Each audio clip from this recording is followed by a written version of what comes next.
Good morning बच्चों, कैसे हैं आप सब। गुंजन हिंदी पाठमाला कक्षा 7 में आपका स्वागत है। आज हम आपको कक्षा में हम लोगों ने पढ़ा था राखी का मूल्य। आज फिर से इसे कंप्लीट करेंगे। एकांकी है और हरिकृष्ण प्रेमी जी की यह रचना है। ये बहुत चर्चित रचनाओं में से एक है। तो हम लोगों ने राखी का मूल्य के कुछ अंशों को पढ़ा था, तो आज हम लोग फिर से इसे पढ़ने वाले हैं। ठीक है, तो हम लोगों ने क्या पढ़ा था इस एकांकी में कि भाई और बहन के संबंध में जो चीज़ें कही गई थी, आज रिश्ते कहीं हद तक बदल गए हैं।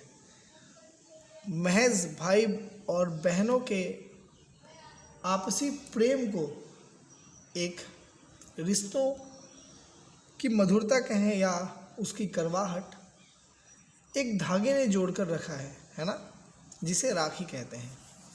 और ये तब बहुत भारी पड़ जाता है जब बहन किसी मुसीबत में हो और भाई अपना कर्तव्य ना निभा पा रहा हो, और तब जाकर बहन गुहार लगाती है कि मेरे लिए ना सही, मेरे बांधे गए राखी की लाज के लिए मेरी मदद करो। तब भाई को लगता है कि नहीं, यह फ़र्ज़, यह कर्तव्य है मेरा, यह फ़र्ज़ है मेरा कि मैं अपनी बहन की रक्षा करूं।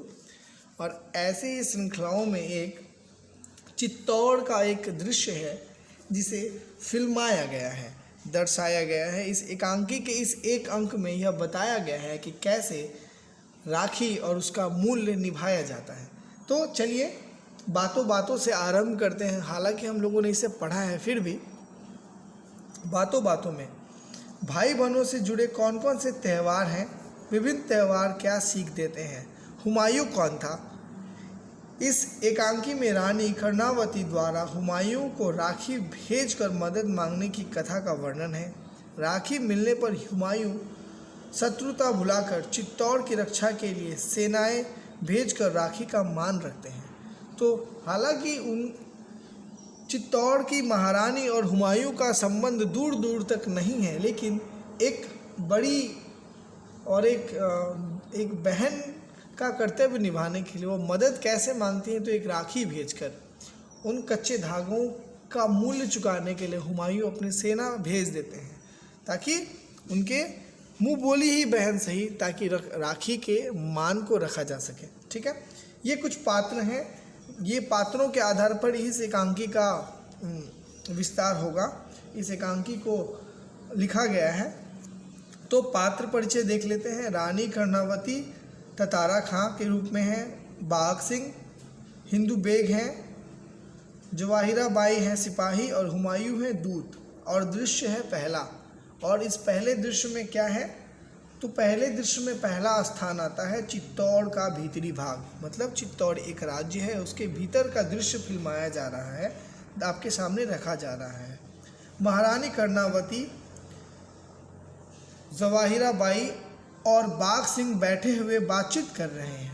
ठीक है, यह दृश्य है कि ये तीनों बैठकर बातचीत कर रहे हैं। कर्णावती, हाँ बाघ सिंह जी, युद्ध का क्या हाल है, पूछती है। बाघ सिंह, यहाँ पे देख लीजिए बाघ सिंह कौन है, तो बाघ सिंह राजपूत वीरता से लड़ रहे हैं, किंतु एक तो हमारी संख्या बहुत कम है, दूसरे शत्रुओं का तोपखाना आग उगल रहा है। मतलब एक तो उनकी फौजों की संख्या कम है, किनकी, महारानी कर्णावती की फौजों की संख्या कम है, और दूसरे ओर से जो हमारे राजपूत लड़ रहे हैं उनके विपरीत, उनके अगेंस्ट में जो युद्ध हो रहा है, जिनसे वो लड़ रहे हैं, वो तोप के गोले बरसा रहे हैं। इसीलिए कहा गया है कि वो आग उगल रहे हैं। ठीक है, मतलब इनका पक्ष कमज़ोर है, उनका मुकाबला तलवारों से तो हो नहीं सकता, हमें मरना है। ठीक है, हम हंसते हंसते मरेंगे और बहुतों को मारकर, पर दुख है तो यही कि मरकर भी मेवाड़ के मान की रक्षा न कर पाएंगे। वो हकीकत कहते हैं कि हम लड़ेंगे और मारकर ही मरेंगे। राजपूतों की शान में है कि सर कटा सकते हैं लेकिन सर झुका नहीं सकते। और दुख यह बात का रहेगा, मलाल इस बात की होगी कि हम मेवाड़ की रक्षा नहीं कर पा रहे हैं। कर्णावती कहती है, बड़ा कठिन प्रसंग है। प्रसंग का मतलब क्या होता है बताइए? प्रसंग का मतलब होता है टॉपिक, कोई विषय, ठीक है, कोई घटना का एक छोटा सा रूप।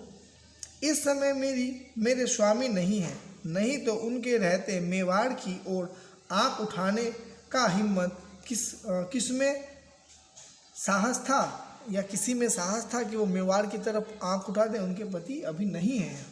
उनके आतंक से मेवाड़ के बाहर भी दूर दूर तक अत्याचारियों के प्राण कपा करते थे। मेवाड़ की सीमा में पैर रखने का साहस किसे हो सकता था? बाघ सिंह जी, हमने आपस की शत्रुता की आग में अपने ही हाथों अपना सब कुछ स्वाह कर दिया है। स्वाह मतलब खत्म कर दिया है, नाश कर दिया है। बाघ सिंह, अब पश्चाताप करने से क्या लाभ देवी? अब तो हमें मार्ग बताइए। अब हम अफसोस करके क्या होगा देवी? अब मुझे हमें मार्ग बताइए ताकि हम किस प्रकार यह युद्ध को जीत सकें। ठीक है, तो फिलहाल के लिए इतना ही। दिए गए शब्दों के साथ उनके अर्थ लिखे गए हैं, उन्हें भी देखिएगा। अगली कक्षा में अगले अंश को पढ़ेंगे। अभी के लिए इतना ही। आप सबका बहुत बहुत धन्यवाद। आप इसे भी बहुत मन लगाकर ध्यान से पढ़ें ताकि अध्याय के भीतर से पूछे गए प्रश्नों के आप जवाब दे सकें। ठीक है, अभी के लिए इतना ही। आप सबका बहुत बहुत धन्यवाद।